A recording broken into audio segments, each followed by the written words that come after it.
Hello tout le monde, donc bienvenue aux premières vidéos sur ma chaîne Ambitionnelle. Donc je suis vraiment contente de commencer ça avant la saison 2 du podcast puisque j'ai toujours voulu me lancer dans le monde du vidéo. Puis je trouve que c'est un bel ajout aussi à avoir une version vidéo à la version audio du podcast. Donc pour ceux qui ne me connaissent pas, mon nom c'est Juliette, j'ai 22 ans, j'habite à Montréal. Puis tel que je l'ai dit, j'ai aussi le podcast qui s'appelle Ambitionnelle. Donc aujourd'hui, j'ai décidé de reprendre le concept de mon dernier vidéo qui était les 10 trucs pour développer sa confiance en soi. Puis je voulais développer un peu plus le sujet parce que je trouve que c'est vraiment pertinent d'en parler. Mon travail de développement personnel, si je peux dire, j'ai commencé ça en 2020 parce que j'étais vraiment tannée, comme je l'ai déjà expliqué, de me sentir comme de la merde. Puis depuis ce temps-là, ça m'a tellement changé, je peux même pas expliquer comment la personne que j'étais il y a 3 ans, même 5 ans, et la personne que je suis aujourd'hui se ressemblent pas. C'est des opposés, autant dans mon mindset, la manière dont je parle avec les autres, dans la manière dont je réagis à certaines choses aussi. Donc c'est super important pour moi d'en parler. Puis j'adore ça aussi, si je peux aider une autre personne à être dans son développement personnel, je vais être vraiment contente.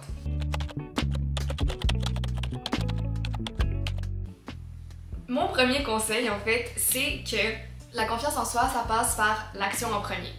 Donc, ça n'arrive pas du jour au lendemain, mais par contre, développer sa confiance en soi, ça passe vraiment par faire ce que tu dis que tu vas faire. On va prendre un exemple, qui est mise en situation.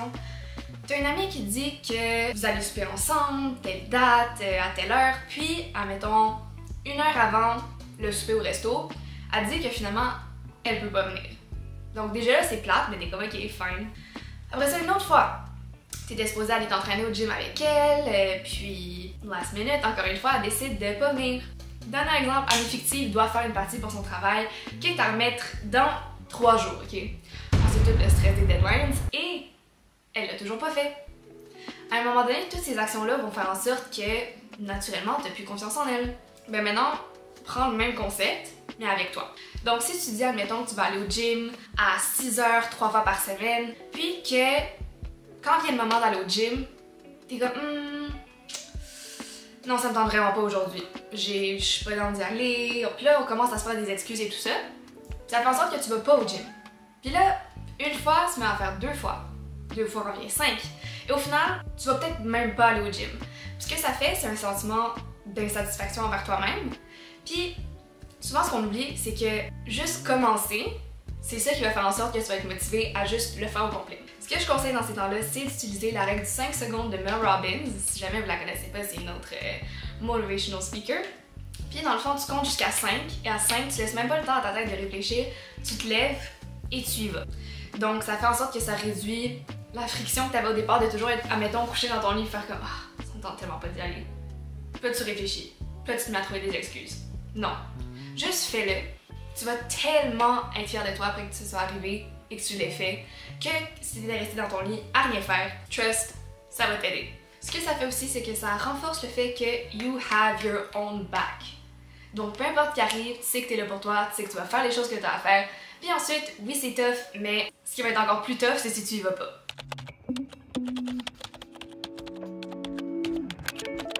Donc, mon deuxième conseil, c'est d'avoir quelqu'un qui te tient accountable et qui va être là pour te supporter et te motiver dans les moments qui sont plus difficiles. Quand j'ai embauché ma première coach, on avait des appels à chaque semaine pour regarder comment ça allait, est-ce que j'ai des difficultés, comment est-ce qu'elle pouvait me supporter. Ça a fait en sorte en fait que quand je devais aller m'entraîner, parce que j'avais un programme, je pense que c'était sur 6 jours, mais c'était à la maison parce qu'on était en temps de pandémie. Fallait que je m'entraîne, fallait que je fasse aussi des petits travaux, admettons, de réflexion et d'écriture. Puis une fois que j'arrivais pour en parler avec elle, ça me tentait pas d'aller la voir puis dire ouais, cette semaine en fait, je me suis juste entraînée 3 fois parce que ça me tentait pas les autres jours.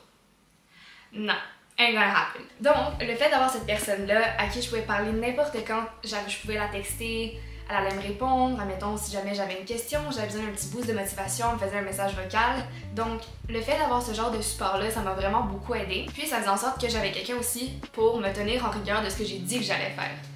Donc, comme j'ai dit aussi, ça me tentait pas d'arriver devant ma coach et de dire « Ouais, didn't happen cette semaine. » Parce que je sais qu'elle a été comme « Tu me niaises.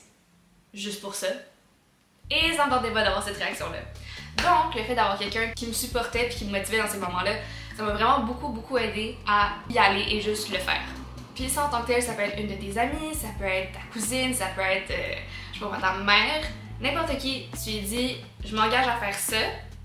Si je le fais pas, juste donne-moi un petit coup pour le faire. Mets-toi un but à la fin. Que si, admettons, tu vas au gym 5 fois cette semaine, ben tu vas pouvoir t'acheter le produit, je sais pas moi, chez Sephora que tu voulais vraiment t'acheter, ou bien tu peux aller te payer un massage, des trucs comme ça. Donc ça aussi, vu qu'il va y avoir une récompense à la fin et quelque chose que tu veux atteindre au final, ça va te motiver et t'aider aussi à le faire.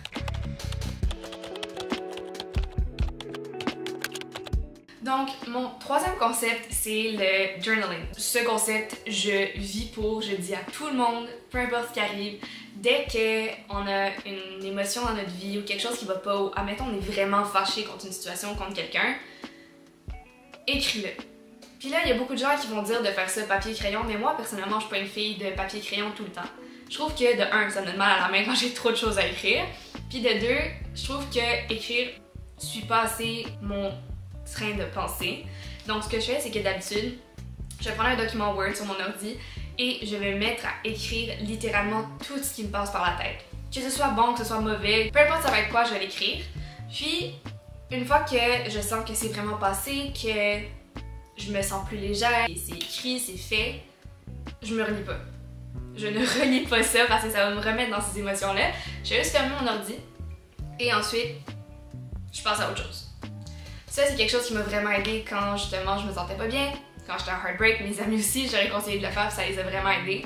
Puis, une fois que t'es prête un peu à revisiter ça, puis de plus y repenser, de te poser, de savoir qu'est-ce que tu peux faire par rapport à cette situation-là, là, tu peux ouvrir le document, puis le relire. Mais pas avant, juste quand t'es prête. Puis juste le fait de tout écrire sur papier, ça va tellement t'aider à laisser aller cette émotion-là. Ça va t'éviter aussi de faire des choses que tu veux pas faire, comme retexter ton ex qui vient de te laisser. Écris, journal, fais une fausse conversation avec lui par Word, je m'en fous. Mais fais rien que tu vas regretter après. Trust.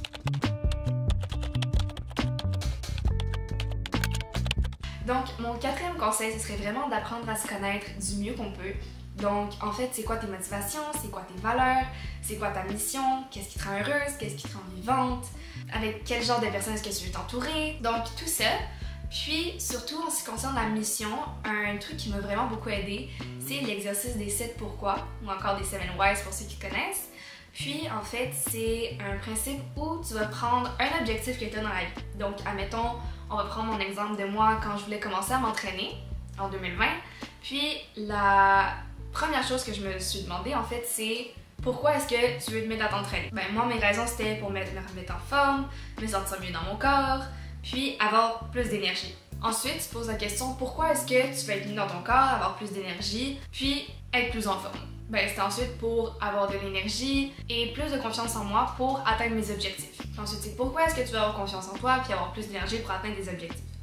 Donc, tu poses cette même question-là 6-7 fois pour justement vraiment creuser et avoir la vraie réponse à pourquoi est-ce que tu veux atteindre un certain objectif. Puis, quand tu vas être rendu au 7e, 6e, peu importe niveau que tu réussis à creuser le plus, je te garantis que ton pourquoi là va être drastiquement différent et avec plus d'impact que le premier pourquoi est-ce que tu as choisi. Puis pourquoi est-ce que tu voulais faire cet objectif-là. Au final, ton pourquoi, ça tu peux le relire à chaque jour quand t'es pas motivé pour, admettons, aller t'entraîner. Puis ça va te motiver parce que ça va être en général plus grand que seulement « Ah, je vais me remettre en forme ». Ça, c'est un exercice qui m'a vraiment beaucoup aidé. Puis tu peux l'appliquer pour n'importe quel objectif et ça va fonctionner.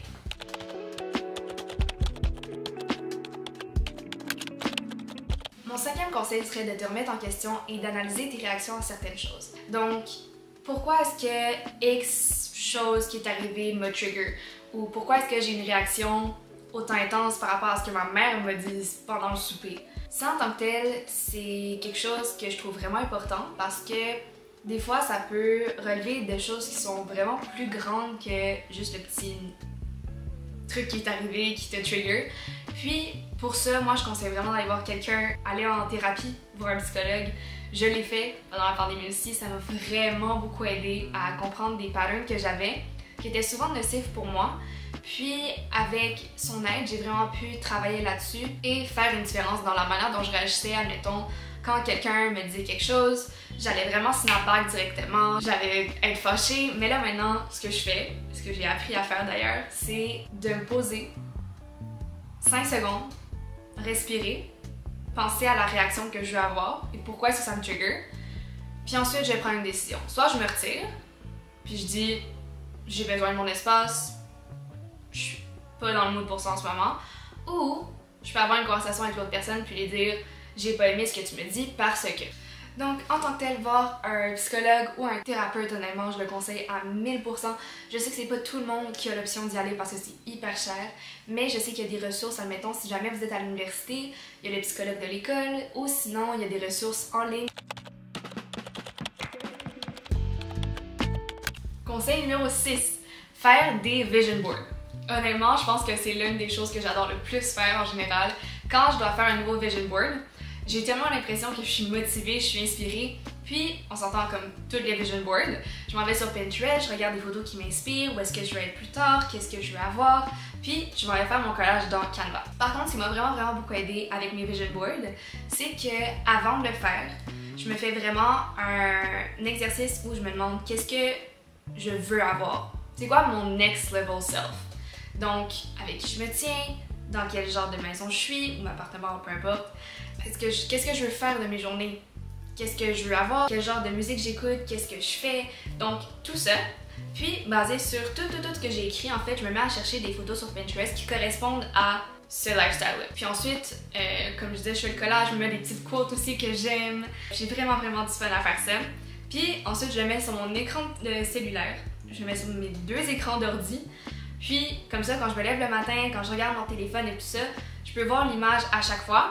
Puis, je regarde les images, je prends le temps de take it all in et ça me motive à justement faire les choses que je sais que je dois faire mais que je suis pas toujours motivée à faire.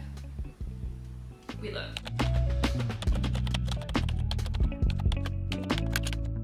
Donc, mon 7e conseil, ce serait de pratiquer la gratitude. Je sais pas si vous en avez déjà entendu parler du concept, mais il y a un journal qui s'appelle The 5 Minute Journal. Puis ça, dans le fond, c'est que à chaque jour, ça te pose 3 choses pour lesquelles tu as de la gratitude pour aujourd'hui. C'est quoi tes 3 objectifs principaux ou les choses que tu aimerais atteindre pour avoir une bonne journée. Puis 2 affirmations par rapport à toi-même que tu peux te répéter durant la journée et qui vont te motiver. Donc c'est vraiment un concept que j'aime beaucoup parce que ça me permet de commencer ma journée du bon pied, puis faire une réflexion sur ce qui me rend heureuse et pour lesquels j'ai de la gratitude. Ça fait en sorte que je me permets vraiment de me poser puis de dire j'ai énormément de chance d'être où est-ce que je suis aujourd'hui, de ce que j'ai, puis de ce que je peux accomplir d'ailleurs par le fait même. Puis en tant que tel, ces questions-là, t'as pas besoin d'acheter le journal pour y répondre. Moi, je l'ai acheté juste parce que je trouve ça cute comme journal, puis ça me motive à écrire dedans à chaque matin, puis j'ai un petit rappel pour me rappeler de le faire. Mais en tant que tel, ça me rend toujours plus heureuse, puis j'ai vraiment vu une différence quand j'ai commencé à le faire. Aussi, les choses pour lesquelles t'as de la gratitude, ça n'a pas besoin d'être super gros, tu sais, ça peut être littéralement l'espace dans lequel tu vis, le fait que tu aies de l'eau potable et le fait que tu puisses aller te promener librement dans la rue. Voilà, that's it. Ça peut être aussi simple que ça. Puis ensuite, au fil du temps, tu peux commencer à regarder plus autour de toi puis développer ça.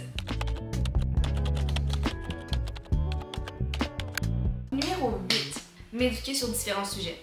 Pour moi, justement, dans l'épisode avec Pink la blonde, on en parlait.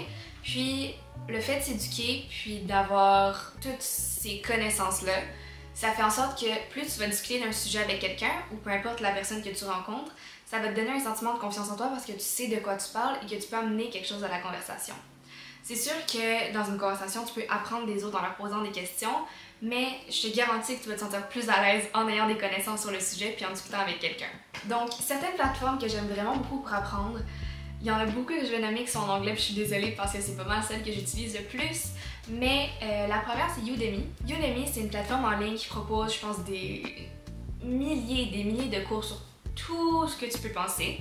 Puis les cours vont de, je pense, comme 10$ à 20$ maximum. Il y en a à 150$ et plus, mais je te garantis, achète pas à ce prix-là. C'est toujours en solde sur Udemy. Par contre, honnêtement, je trouve que c'est une ressource qui est tellement pertinente parce que tu peux trouver tout là-dessus. Je suis pas certaine qu'il y a des cours en français aussi. Il y a des cours en beaucoup de langues sur Udemy. Donc, si jamais tu es quelqu'un qui est moins à l'aise en anglais, je te conseille d'aller voir sur cette plateforme-là pour apprendre. Moi, je pense que j'avais commencé un cours justement de programmation là-dessus que j'ai jamais fini parce que HEC m'a traumatisée en TI puis en programmation. Mais j'ai suivi aussi un cours sur le développement des affaires il y a pas longtemps, aussi sur comment pitcher. Donc, plein de choses, je vous conseille vraiment. En fait, la deuxième plateforme dont je vais parler aujourd'hui, c'est edX. Donc edX, si je ne me trompe pas, c'est une ressource qui a des cours de plusieurs universités aux États-Unis. Donc je pense que là-dedans, on regroupe le MIT, il y a Harvard, puis il y a vraiment des cours justement sur plein de sujets différents qui sont dans les curriculums de ces universités-là. Ça va de la philosophie à la physique, à l'art, à l'histoire. Donc il y a vraiment plein de choses là-dessus. Puis c'est totalement gratuit. Par contre, si je me trompe pas, il y a des cours qui datent comme de 2008, ce qui est quand même assez vieux. Mais c'est tout de même cool pour avoir des ressources gratuites, puis aussi avoir l'accès à de l'éducation qui a été donnée dans des aussi grandes écoles que Harvard, le MIT et Yale. La troisième ressource dont je vais parler pour ça, c'est Italki, qui est un site que j'utilise. C'est une plateforme sur laquelle tu peux trouver des professeurs de langue de partout autour du monde.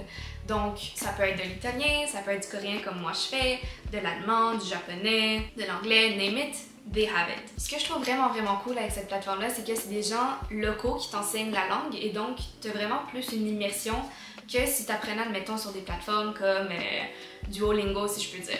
C'est vraiment cool Duolingo, mais c'était pas exactement le genre de cours que je recherchais. Puis en fait, ce que ça fait, c'est que ça fait en sorte que tu as un professeur qui est vraiment adapté à ton cursus, puis il va te faire des exercices et des cours qui sont adaptés à ton niveau et où est-ce que tu veux t'en aller. La dernière dont je veux parler qui vaut vraiment la peine aussi, c'est Masterclass. C'est une plateforme que j'ai achetée aussi en 2020 en fait. Puis Masterclass, c'est un site web en fait où plusieurs sommités dans leur domaine vont faire des cours d'environ 2h30, 3 heures pour t'enseigner un certain sujet. Par exemple, il y a littéralement Gordon Ramsay qui va donner des cours de cuisine, il y a Sarah Blakely qui donne un cours sur l'entrepreneuriat, Chris Voss avec l'art de la négociation. Donc, en bref, il y en a vraiment beaucoup. Puis, j'adore cette plateforme-là. Les gens, c'est hyper bien filmé, le contenu est pertinent. Par contre, si je me trompe pas, c'est autour de 250 $ par année pour cette plateforme-là, ce qui peut être quand même dispendieux pour certaines personnes. Ça peut être plus cher, mais j'adore cette plateforme-là, je vous la conseille à 1000%.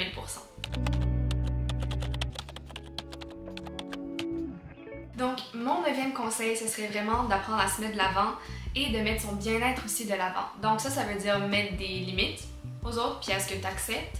Ça peut être aussi mettre ton bien-être de l'avant, donc est-ce que tu vas faire des all-nighters pour écouter une série au lieu d'avoir ton 8 heures de sommeil, comme moi je faisais avant, guilty, mais je me suis vraiment améliorée depuis parce que au départ, je dormais à l'université, ok, je faisais des nuits de comme 4-5 heures, en général, parce que j'avais 1000 choses à gérer en même temps, puis j'étais comme, oh non, mais je sens même pas la différence entre un 5 heures et un 8 heures de sommeil. Maintenant que j'ai des vrais 8 heures de sommeil, la différence est le jour et la nuit. Donc, prioriser son sommeil, c'est vraiment important si tu veux avoir de l'énergie pendant la journée. Puis aussi, ça affecte ta santé mentale, veux pas, parce que dormir, c'est important. Puis aussi, mettre des boundaries, des limites, honnêtement. Apprendre à dire non. Apprendre à refuser certaines choses qui font pas nécessairement ton affaire et qui sont mieux pour toi, fondamental. Ça peut être vraiment difficile au départ d'apprendre à mettre ses limites parce que c'est intimidant, on n'est pas à l'aise, on sait pas comment les autres vont réagir, mais si les gens réagissent mal au fait que t'es pas à l'aise avec quelque chose et tu préfères pas le faire, drop them. Tes vrais amis ou les gens qui comptent vraiment pour toi vont jamais te dire on peut plus être amis en fait si jamais tu fais pas ça. Bullshit. Drop them.